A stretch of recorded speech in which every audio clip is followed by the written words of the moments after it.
Yo, where are your laundry piles at, huh? Are they on your chair, on your bed, still sitting, just chilling in the dryer, or you got them just thrown in a laundry basket somewhere? Hopefully, they're not all over the floor. But hey, I know what it's like to have laundry taking over your life. It's just everywhere. You know what I mean? It's so easy to wash. So it's a pain to fold. Because mentally, I think we're kind of like, I could fold it, or I could just kind of grab a shirt every day until that pile disappears. You know what I'm saying? But yeah, this is the show where I gotta fold my laundry. I'm a gym guy. I accumulate laundry during the week. So yeah, I'm gonna be folding laundry. I'm just gonna be talking today's topic. I will discuss my time in jail. Yes, if you follow me, you know the whole bull BS around that. I'll tell a high level of how I got in there, but then I'll tell you how freaking horrible it is in there. And I don't just mean like, oh, it's jail, of course it's bad. No, the jail stuff I could have took. You know, you expect a certain amount from jail, but it was everything that went wrong concerning me. So that's what I'll be talking about today while we're folding laundry, being productive. If you're not folding laundry, maybe you're just listening to me. Maybe you're working on some other part of your house, you're cleaning, you're whatever. For me, it's Sunday, so it's reset day. And thank you for joining me on this journey of clothing that needs to be folded and put away for peace of mind. Really, so we just don't have clutter. That does mess with your head. So yeah, voting for peace of mind. Let's do it. So this is my giant pile of laundry, which I'm not going to keep on this table, obviously. This is an item that I got off of Amazon. I will link it down in the description. It holds 16 shirts, like extra small to medium, I would say. It also depends what the shirt's made out of. You fold it up, wrap it up, put it in 16. If you have one of these cubes, which everybody nowadays gets these cubes, they're pretty inexpensive because of the way they're made, but they're awesome for storing stuff. Kind of like this looks a lot better in the corner of your room than a pile of laundry. You know what I'm saying? Not that you're going to put it in the corner of your room. I have some under my bed and then some in my linen closet. You can actually fit 4 of these in there. So if you have an abundance of shirts and tank tops like me, that's 64 that you get in one of these. You can label it with whatever. And like, I never have a problem looking for a shirt. If there's a shirt, if I'm like, going to a Marvel movie, I need a Spider-Man shirt. Like, I actually have like a Disney labeled one that has the Marvel stuff in there, Star Wars and Disney. It's got Disney and Universal Studio stuff. So just an example. But yeah, this is also on Amazon. I'll link it. And without further ado, I should have already said this. My name is Juan Gonzalez, just another gym guy, and I ain't certified in a goddamn thing. The certified part usually goes if I talk about gym science, but we're going to be talking about jail. So trigger warning on that. Again, trigger warning. The reason I'm saying that is because since I got out of there, I felt like I've had PTSD. Well, no, I know I have because my therapist says so. But like, you know, it's become a part of my like nightmare stream, which there's like this and a few other things that I always have nightmares about. Not cool nightmares where you're getting chased by like somebody with a knife or zombies. I mean nightmares that mess with your head from past experiences. So yeah, I understand the jail thing could cause PTSD. Also, like I like watching Daredevil, but seeing a jail scene or like watching Star Wars and seeing someone being thrown in detention, like that has a weird hit on me now. So I totally get it if you feel that way. Sorry for the rambling. I just want to make sure I touch all the bases. So yeah, Juan Gonzalez, just another gym guy, not certified in a goddamn thing. Let's start this laundry. So yeah, I guess the first thing to do is a very high level of how did I end up in jail?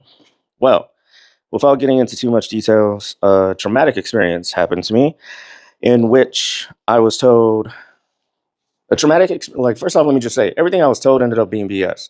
But let me tell you everything I was told and imagine that you're taking it as 100% fact. Like I was told, hey man, you're going to go to jail for 15 years. I was told that like my significant other had gotten like mangled. I couldn't see my significant other. I couldn't see my kids. I was just alone. And everyone was looking at me like I did something. And from my past experience, I'm always falling into some weird edge case scenario where nobody listens to me.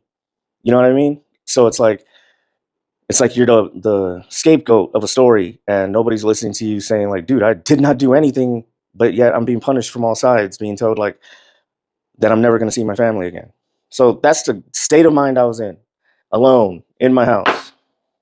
And I had just so happened to have like a hotel that I had previously had a reservation at so I could go to. So I went to the hotel, I was drinking, and then I sat in my car with alcohol in my system, just blubbering, like literally crying, depressed. And a cop pulled up next to me and gave me a DUI. Even though I wasn't driving or anything, I still ended up with a DUI. And all right, so they gave me a DUI. My car got repossessed or whatever, not repossessed. My car got impounded, in which they told me it's got to be there for so long. And then even when I went to get myself out of the car, I mentioned it to the guys at the towing agency, and they're like, "Oh yeah, that's a long time." They didn't tell me in the state of Arizona they can only hold your car for 20 days, and then after that they'll sell it. So yeah, they sold my like 2021 Tahoe that I'm still making payments on. So that happened. Anyways, if you get any sort of DUI in Arizona, this is Arizona law we're talking about, you're going to jail. Like, it doesn't mean you're going to jail for years, but like, you're going to jail. It could be 2 days, it could be 6 days. They're putting you in jail. So yeah, that's how I ended up needing to go to jail. It helped that I've taken IOP classes, that I'm in therapy, and that I have a psychiatrist, because like that showed, like it showed that like I wasn't drinking because like that's not my normal thing. I don't just drink to drink. I was drinking to like cover up, self-medicate. I was super depressed. My anxiety was high, and I was basically told my world was over. From multiple places, my world was over.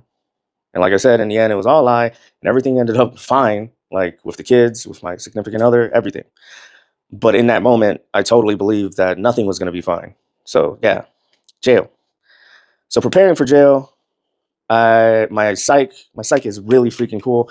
She like looked up all the stuff on that specific jail and all the processes to make sure that I could keep taking my medication. Because when you're on psych meds, a lot of those are addictive, even though like they don't have you tripping or nothing like that.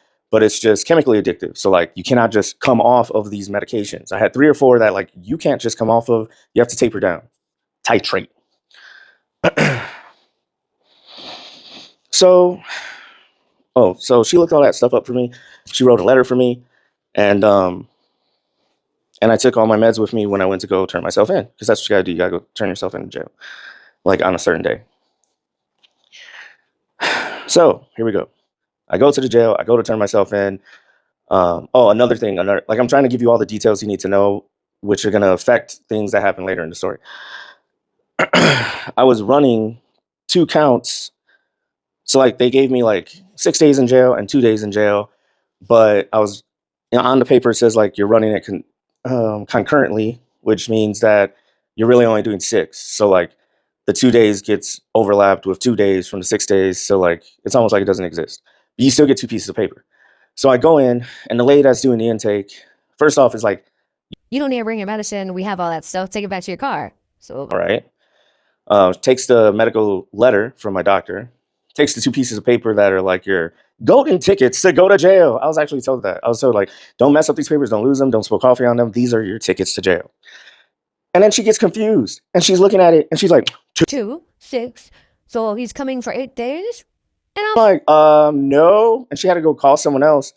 And I'm just like, what the heck, man? This is all you do all day is intake people. What are you talking about? You don't understand what you're reading. You know what I'm saying?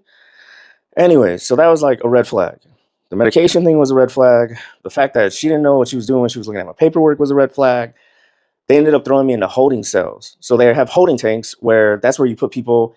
Like if they go pick up a drunk guy in the middle of the night, they're going to throw him in holding cell for 24 hours. He'll see a judge. Nothing's probably going to happen from it, and then he'll go home.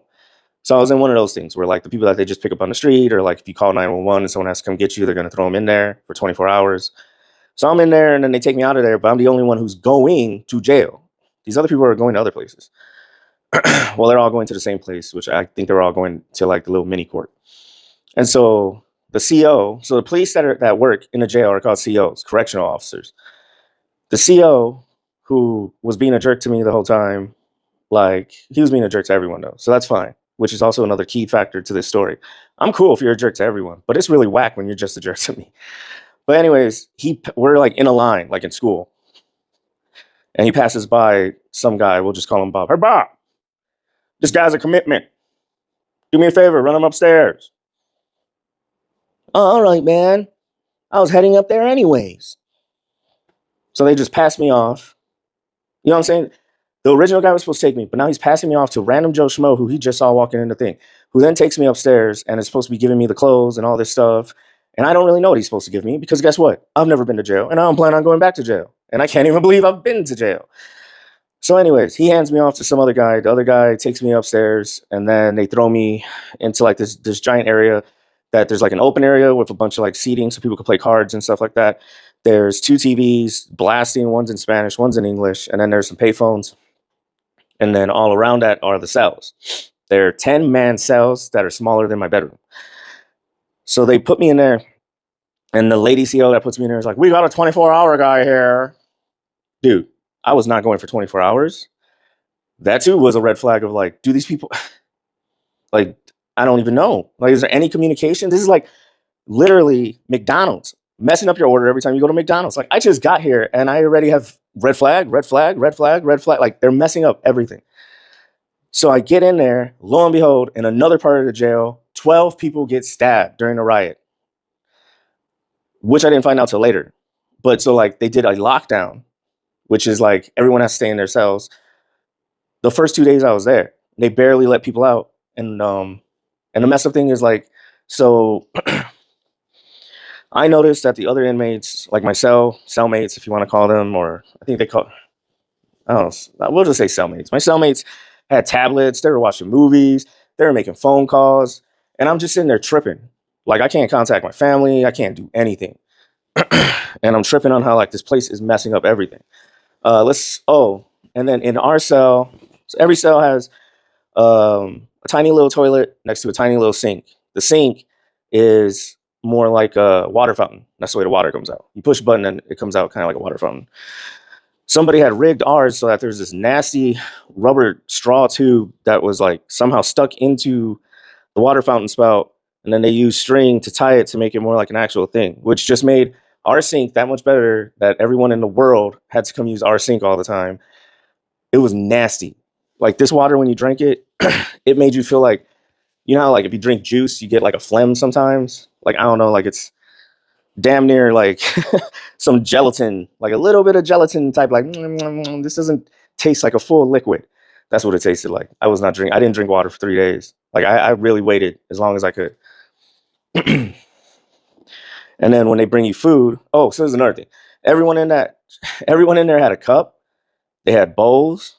They had sweaters. It was cold. And they don't, like, you imagine when they bring food that they're giving you like shirts inside out, that they're giving you like, like a milk carton or a juice carton. They don't. They expect you to drink that water. How the heck are you going to drink that water if they didn't give you a cup? Well, you're supposed to buy a cup, but it takes like a week for the cup to get to you, which I wasn't even going to be in there for a week. I was lucky one of my cellmates gave me like an old bottle. Because that's not like I'm jumping back and forth here, but I'm trying to also give you the aspect of what jail is. So there's the aspect of everyone messing my shit up, which we're going to get to that. But then there's like the jail shit. So like they don't give you a cup, but they do everything. The jail's just making mad money. If you want a bowl, you need to buy it. If you want a cup, which is damn near essential to get any liquid in, you need to buy it. If you want a sweater, you have to put in what they call a kite. It's a form you fill out. First off, you have to ask a CO randomly whenever you see one, can I have a kite? Then you have to hope they bring it. Yeah. I had asked these two women, and then like I stood there waiting for it, and they were like, you can go back to your cell. Trust me, we're not going to forget about you. I never got that shit. They forgot about me. Then when you actually do manage to get a form, they don't give you a pencil or anything to fill that shit out.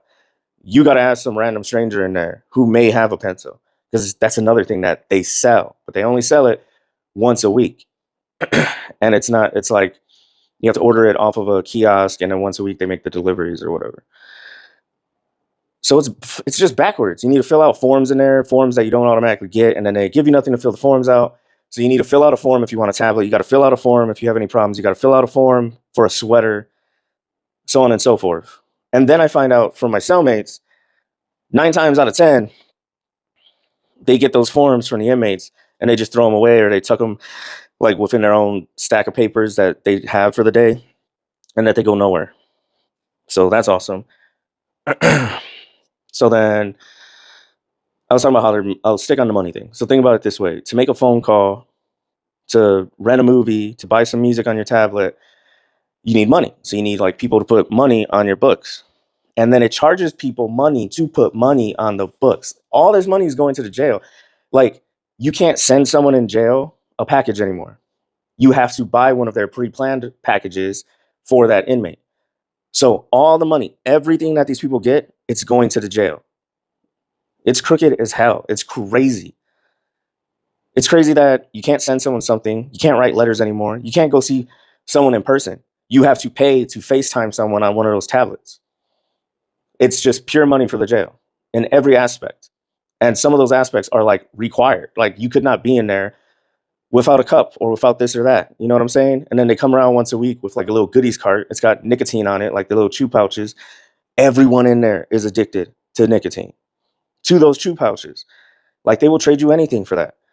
And then it's got chips and this and that. And then it's got sauces because the food is so bland. You got to put sauce on it. The food itself, there's no protein. They'll give you 2 pieces of bologna, some potatoes, a piece of cake, and a piece of cornbread. That's another thing. They got this weird thing where they're just hopping people up on sugar. In the morning, it's 3 pieces of cake mixed with oatmeal. At every meal, you get cake, brownies, cake, either a cake or a brownie, and cornbread, which is basically cake, every meal. It's nuts. And then there's no protein, like I said. So they probably just don't want people gaining muscle. So let's get back to me getting fucked. Not literally. I did not get fucked in jail. The inmates themselves were actually, at least the guys that I was in there with were hella cool. Like, in my cell. And I got very lucky I didn't get put in a cell with a bunch of people who didn't speak English, because that shit happens too. Why would you even let that shit happen? Like, if you get put in a cell with nothing but people who speak Spanish, and you don't speak Spanish, like I don't speak Spanish, you're fucked. Because who's going to tell you how to do all these things you got to do? But yeah, so check this out. The first 2 days were on lockdown, but there's still like little bits of time in between where I could talk to COs or I could try to use a payphone. I didn't have a PIN number, which they were supposed to give me when I first got there. But remember, I got handed off to Joe Schmo. I never got a PIN number. So I asked this lady, or I tell her what happened with the PIN. She yells down the hall to another lady, "Hey, can you look at the number next to Gonzalez? Do-do-do-do-do." They give me a PIN number. That PIN number ends up being wrong. But they don't believe me that it's wrong at first because there's no instructions anywhere in there. But before you type your PIN number and all this stuff in, you're supposed to put 00. Like, all these hidden like rules that they don't tell you about. But I already knew because eventually I had one of my cellmates, like, he tried the whole thing for me. Like, I just gave him my numbers and he was, all right, we're going to get this working. And it didn't work. So then I put in a kite saying my PIN doesn't work. I never heard back from that. Never.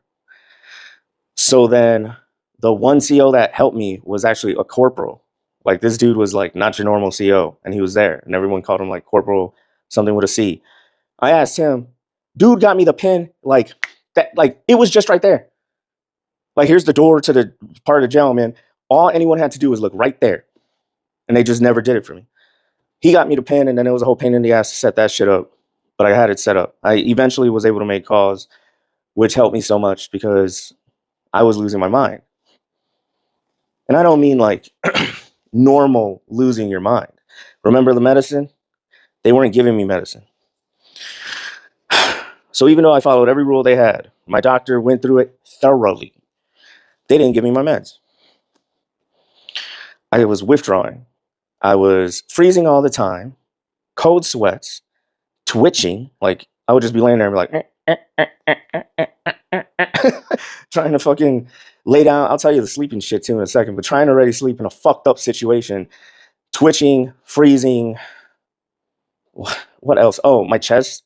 Most of the time, it hurt so bad. I literally, by like day 3 or 4, I thought I was gonna die. I literally was like, fuck, I might die.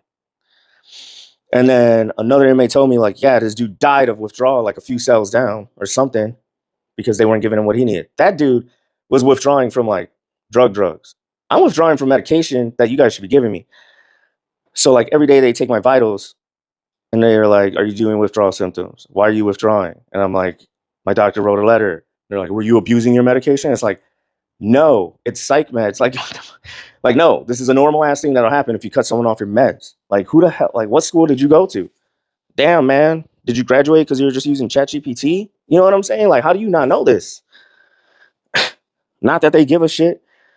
Because one day they took my vitals and my blood pressure was 140 over 100, which if you look that up, that's pretty bad. And then the lady goes, that's why your chest hurts. And that was it. They didn't do shit for me. What the hell kind of shit is that? I'm taking your vitals and I tell you like, oh, they're real bad. That's why you have chest pain. Essentially, you could have a heart attack. All right, see you later. What?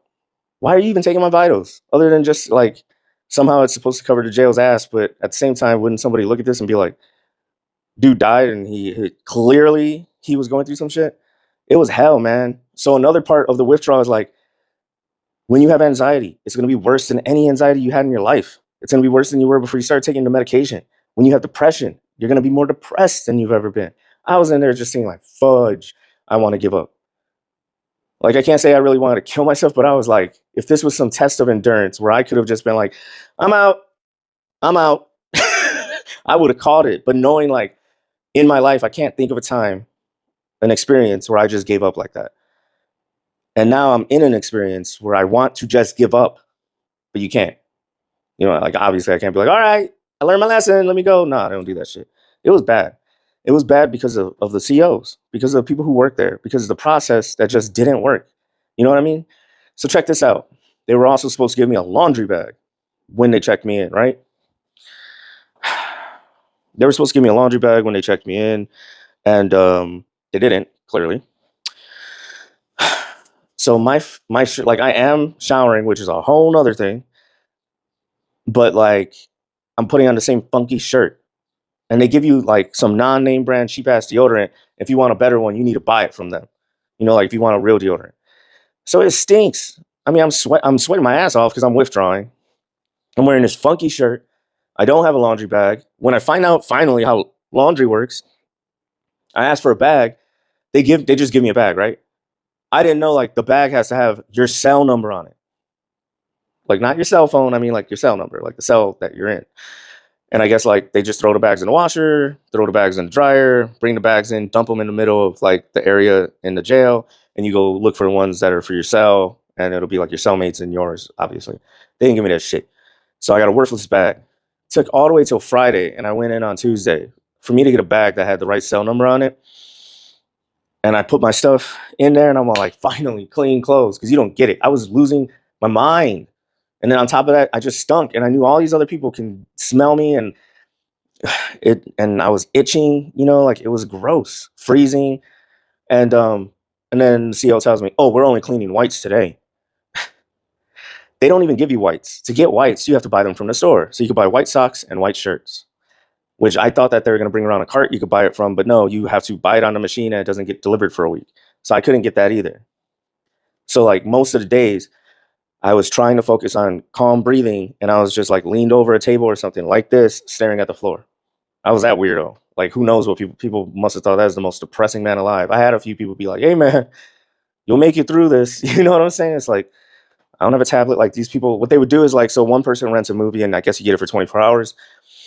Someone else rents a movie for 24 hours. Someone else rents a movie for 24 hours. Like, this is all the people in my cell. My cell were like the coolest, nicest guys. Like, literally, other people from other cells would always come to my cell just to talk with them. They were so cool. Really cool guys. And what they would do is like, now they basically had 3 movies to watch. You get what I'm saying? They would share their tablets. So it's like, I finished my movie. Hey, you want to watch this? Yeah, okay, let me watch your movie. Okay, now switch with that guy. So now you got like 6 to 9 hours of time that you got killed watching movies, which I could not do that because I couldn't get a tablet. So then came a day where I started freaking out because I started thinking about that lady at intake messing up. And she was like, is it 6 days or is it 8 days? Because every second I'm like ready to lose my mind. At first I thought, okay, once I make it over the hump of being here half the time I got to be here, 6 days. So after the 3rd day, when I start the 4th day, I'll feel better because it's downhill. No, that's when I started tripping on like, holy cow, what if they mess that up too? And then I found out they do mess that up, but apparently you can sue if they keep you over, you could sue for that. But it's like, dude, that's a whole thing. And like, I literally can't be kept over. You know what I mean? I'm going to lose my job and everything. So yeah, like, so I'm tripping on that. And so I asked a CO, I'm like, hey, could you please check my release day and time? And he's like, sure, yeah, I'll check. He had just told some other guy his release time. They're all, ha ha ha, some other inmate. This dude never came and told me. So like an hour or 2 passes, another lady comes in. I go, could you please tell me my release time? This lady goes, didn't you already ask? Just wait. Nobody ever No CO ever told me my damn release time. Never. So then Monday comes around, and I'm like, that's the day I was supposed to get out. And on Sunday or on Saturday, some dudes got out, and the lady had a list. Like Lady CO had a list of people who were getting out.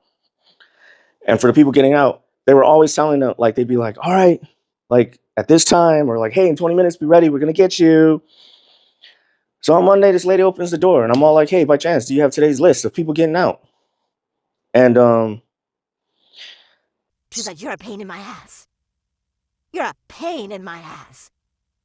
Do you have a wife? I bet you're a pain in her ass. She doesn't want you going home. This is just a pain in the ass, pain in her ass. And then she was like, if you don't have a wife, or what? Do you live at home in your mother's basement? now y'all need to know I'm a self-made man. I take care of everybody here. I help my friends whenever I can. I hustle. I grind. This was like such a big ass fucking insult to me. You know what I'm saying? Like, out of all the bullshit that happened when I was in jail, I never got mad. But this shit fucking made me mad. And I had to sit there and bite my motherfucking tongue while this chick just ran her fucking mouth. So I was just like, all right, okay, yep. And she's like, you're going to leave whenever I let you out. All right, cool. And then immediately she's nice as hell to like the people who don't speak any English. Like, dude, do I have a target on my head? Like, I'm telling you, I had my freaking Clark Kent glasses on. My hair, like, I didn't even, I looked like, I should have looked like a nerd. Like, damn, lady, are you picking on me because I look like a weakling up in here or something? I don't know. I don't get it. But yeah, so that happened too. I'm telling you, it wasn't the inmates, it was them. You want to talk about the inmates? Inmates were freaking amazing. Like I keep saying, my cellmates were the best. Other people came from other cells to my cell because they knew like there was times they would just trade stuff for nothing. Just here, have some chips. Here, have this, have that. When the cart did come during the week, which was the only time I could buy stuff, everything on that cart is just sugar, carbs, tobacco. It wasn't the store cart. It was like a little food cart. And that comes once a week. Like I bought bags of chips, 2 things of tobacco, 3 bags of spicy rice, something, because I heard the guys talking about anything that I overheard my cellmates talking about, like that they want, like, or plan on getting, or wish they could get, I bought. So I got a bunch of stuff in my hands. And people from the other cells are like, oh, goddamn. And I go back to my cell, and as each one of my cellmates, some of my cellmates were already in there, but as they came in, I'm like, hey, yo, here's for you. Like, I didn't keep any of that shit. Like, I told them, like, I'm not going to eat any of this. You know what I'm saying? Like, with the chips, people kept coming in asking this kid for chips nonstop the day before. And I'm like, dude, just keep the chips. Everyone in here comes to you for chips. You can have these chips. You know what I'm saying? For this other dude, like, they were planning on doing what they call a spread, which is something that I guess only really my cell does. And it's where everyone puts their food stuff together and they make something like burritos, and like they'll actually have some sort of meat that they got from one of those packages or something, or that they traded for. And that's pretty cool. So like I gave this dude like all the rice stuff. And then these 2 dudes that I knew did the tobacco stuff. That's who I got those packets for. Everyone was super happy. It was pretty cool. I was just like, here, because I know you got to smell my stink. You know what I'm saying? Because I was stank ass. But yeah, those dudes were really cool. And like when they made burritos, they gave me one, and it actually tasted pretty freaking amazing. There's like everything in there is on some MacGyver type shit. I swear. Like how they make the food, how they do this, how they do that. It's like some MacGyver type shit, like some hack. You know what I'm saying? And that's pretty cool. The bed, they gave me a mattress that was basically like if you had a yoga mat and you cut it open and you threw cotton inside of it. That's kind of what it was. And mine was all ripped up. So I figured everyone's was all ripped up, but I saw other people's mattresses. They weren't all ripped up. And I had to get a top bunk. The bunk beds are made out of steel. The top bunks only have a lip on one side. So like it could just fall right off the other side. The bunks are super thin. The mattress is thin. The bunks are thinner. So when you put the mattress on there, it's actually hanging over. So like if you roll on accident, you're gone. You're falling. Goodbye. The bunks were rusted. I think I forgot to say that water spout thing was rusted. Like it was all just pretty bad. Like there was no maintenance being kept up in this jail. Like I get it, it's jail. You're gonna be here. You got to deal with this. You're detained. You shouldn't have to deal with the CO bullshit. You shouldn't have like all the bugs or glitches that happen to me happen. And I think the jail itself should be somewhat maintained where it's not rust everywhere. Where like they're like, when was the last time you got a tetanus shot? Like that's that's how they solve it. They're just like, we're gonna give you a tetanus shot because you're gonna get tetanus in this motherfucker. You know what I'm saying? Like you're gonna get tetanus. So yeah, I wanted to keep talking about just like other things, like I don't know. Oh, so like my cellmates, when I didn't have a pen or anything, and I didn't know how any of that stuff worked, they let me use their tablets so that I was able to call my mom and get my wife's number, so I was able to call her. You know what I'm saying? So, but I was only able to do a few minutes until I actually got my shit. And like I know that those guys would have let me use their tablets to watch movies. They would have let me use them, but I'm hard headed. I don't like asking people for anything. You got to know that. Like I love helping people. I don't like asking for help. I hate it. And there's this kid in there that was always helping all these other people. Every time I gave him something, he was like, "Are you sure? Are you sure? Are you sure?" So I'm pretty sure he was the same way. And I told him, "Yeah, man." Like, and I explained like I don't like when people help me either or asking for stuff. And yeah, because on Fridays you can actually order hot food, and all they had on there was pizza for $13.50, so it's an 8-inch pizza, or a burger for $20. $20 for a burger. No fucking way was that happening. I don't give a damn. That was just too ridiculous. So what I did was I ordered 2 of the pizzas, not for me because I wasn't trying to gain a bunch of weight in there, but for my cellmates.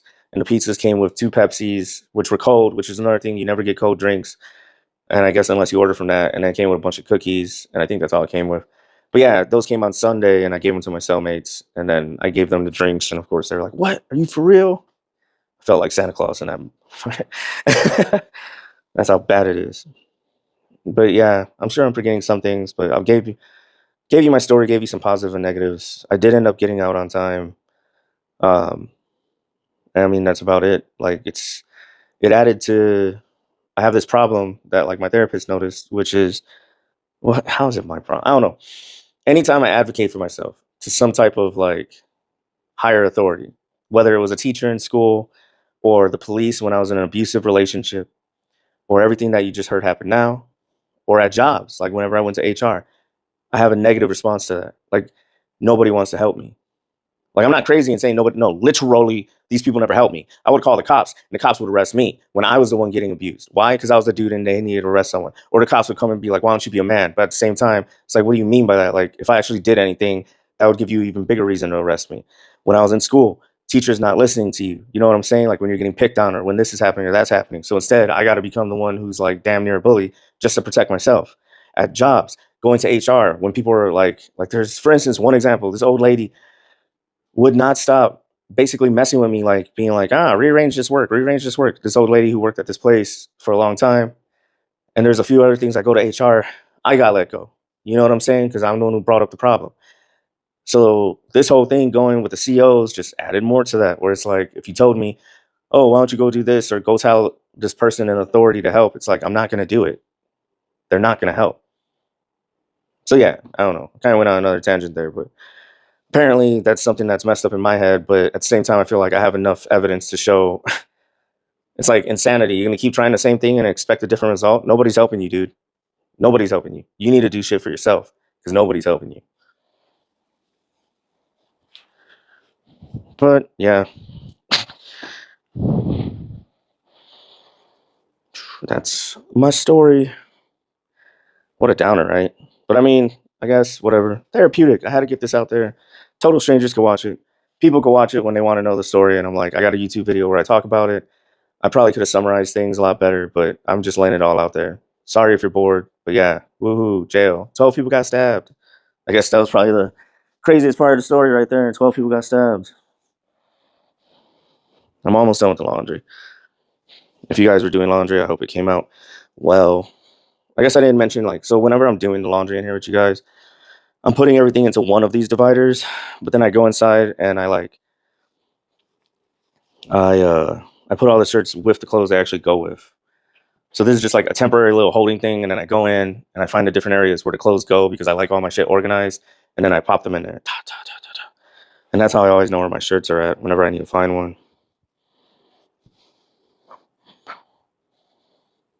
The showers, the inmates are really cool. Where like there's 3 showers on the first floor of the thing, 3 showers on the bottom floor. They have a chair. The inmates put a chair on the outside of the showers. So like you only shower one at a time. So it's not like the movies. The cops don't give a damn. Go in there, get raped. The inmates give a damn. So like the rule is one at a time. If you want to take a shower next, you put your shit on that chair. Either you go sit on the chair and wait, or you put your shit on that chair. And then when the person's done, you go in. When you poop, you flush the whole time because nobody wants to hear you farting. So like you'll just hear toilets going off like whoosh, whoosh, whoosh. You start counting them and shit. I'd be like, damn, that was a 4-flush poop. That dude had to take a 4-flusher. What sucks is that when you have to go, like, it's almost impossible not to go with people sleeping because them people know how to sleep. Like if they're like lockdown, you can't be out here having fun. They don't say the second part, but they'll be like, we're on lockdown. Like my cellmates would just come in, lay down, and go to sleep. It was like Muppet Babies when they used to be like, go night night. I wish I could sleep like that. And then these people drink coffee. Some guy was like, you want some coffee? I'm like, hell no, I want something to make me sleep.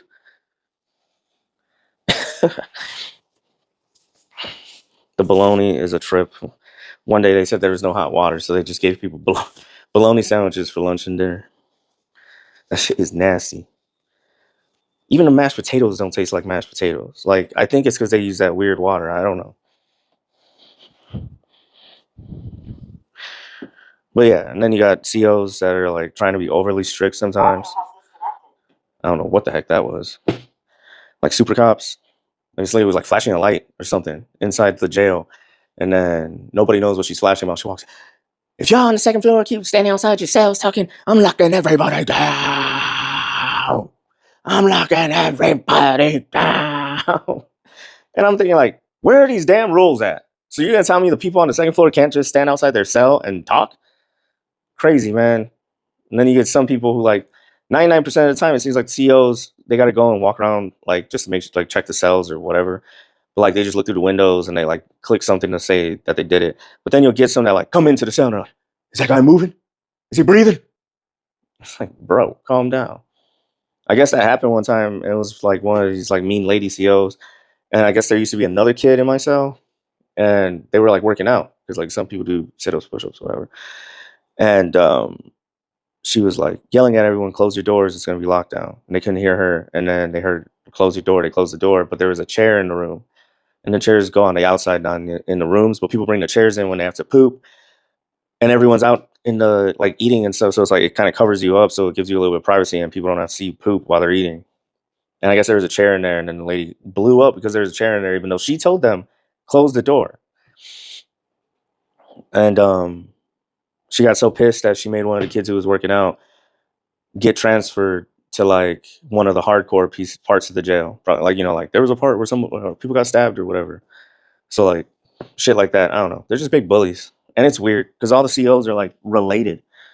So there's like a husband, a wife, a kid, a son, the kid's significant other, the daughter's there, daughter's significant other, cousins, nephews. It's crazy. But yeah, I'm done. Sorry if it was a little depressing. I hope some parts were funny. The flushing thing to me was funny. Oh, and everyone pees sitting down. Oh my gosh. There used to be a guard that would take kites from the girl section of the jail to the boys section. So like you could write a letter to some girl. And this ain't even funny. This is gross. One day this girl wrote some dude a letter and sent him a caramel candy because obviously you can buy candies.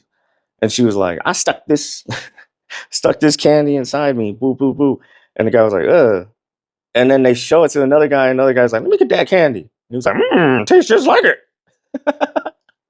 She was gross.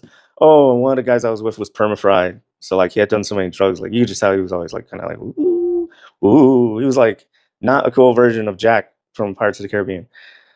His when I got there, he's like, some people call me Crazy Dave. And then the kid's like, you mean from Plants vs. Zombies? And he's like, the fuck are you talking about? I don't know. I never know what you're talking about. But yeah, so Plants vs. Zombies is always going to remind me of Crazy Dave. Crazy Dave got bail. They took him out of the system. And then they didn't let him leave. Because then they were like, oh, you have a warrant. So you have to stay here. But then he couldn't use the phones or anything. So he had to use other people's phones to do whatever to bail out again. It was a mess. They kept him there like an extra 2 days. Which was another reason why I was tripping on them doing something similar to me. All right, now for real. I'm going to let you guys go. Thanks for sticking through this. If you really cared to know what it's like going to jail, now you have a better idea. In my experience, inmates were cool. It was none of that shit from the movies. And if there was, I'm pretty sure like pod, like my cell, like had my back even though they didn't know me. You know what I'm saying? Which was really cool. And yeah, COs sucked. I don't know if it was just my experience. And the system itself was like McDonald's. So that's it. I'll talk to you guys later. Hope you got your laundry done. And yeah, don't go to jail. Peace.